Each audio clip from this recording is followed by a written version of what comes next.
Good morning, everyone. Welcome to one of our new videos for cybersecurity and technical support. My name is Mina, and today I'm going to go with you on how to connect to the virtual machine created in Azure services. Previously, I created a virtual machine on Azure, and now I'm going to show you how to connect to that machine. We've created a Linux machine on Azure itself.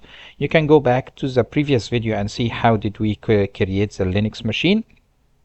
It's a free account on Azure that you can use for a whole year, 12 months, and you can use a virtual machine on it for free.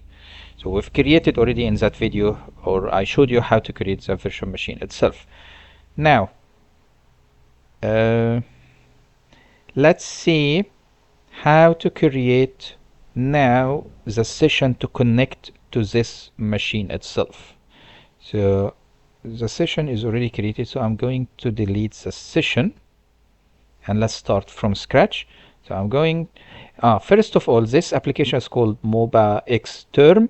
This one is a client to connect to several services I'm going to show you today.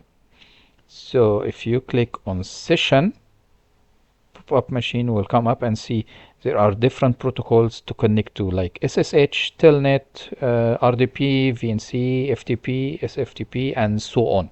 So this one is widely used to connect to different protocols. I'm using this one because it has coloring.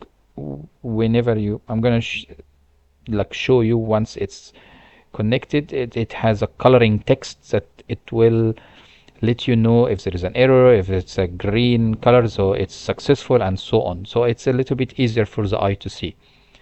So I'm going to connect on SSH button, and this is how we start to connect to the virtual machine itself. Now I'm gonna need the IP address, so I will go to our Azure services. You log into portal.azure.com, and in the search for virtual machines, because we've created a virtual machine.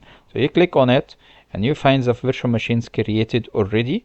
So you click on that one and it will give you some information here, and the one I need, it's primary NIC public IP. This is the public IP that you use to connect to that machine. So I'm going to copy that one and then minimize this to go back. So I'm going to paste it here, and then we'll try to connect now. It's SSH port 22 public IP address, and I'm not gonna specify username. I'm just gonna show you here what's gonna happen. So if you click OK, then it connects and it's asking you, let me, if I can make it bigger for you, it's now asking me to log in as, so it's asking me for the username. So I'm just gonna type the username we've created before, and now we get an error. Say no supported authentication method available, server sent public IP.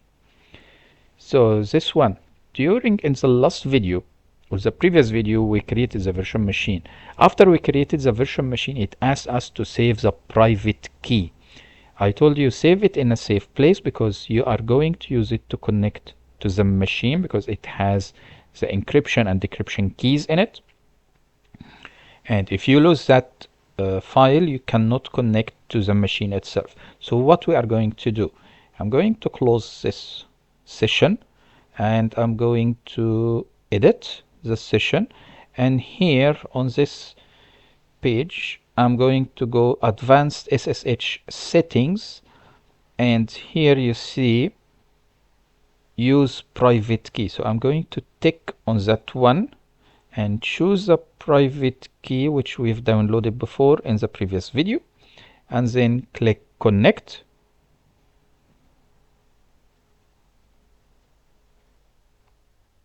Come on, should come up. Okay,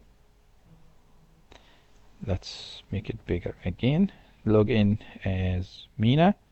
So this is, now it's say authenticating with public key which is imported from the file itself, and now all the information, and here I'm logged in into the virtual machine itself, so it's just nothing. IP if config,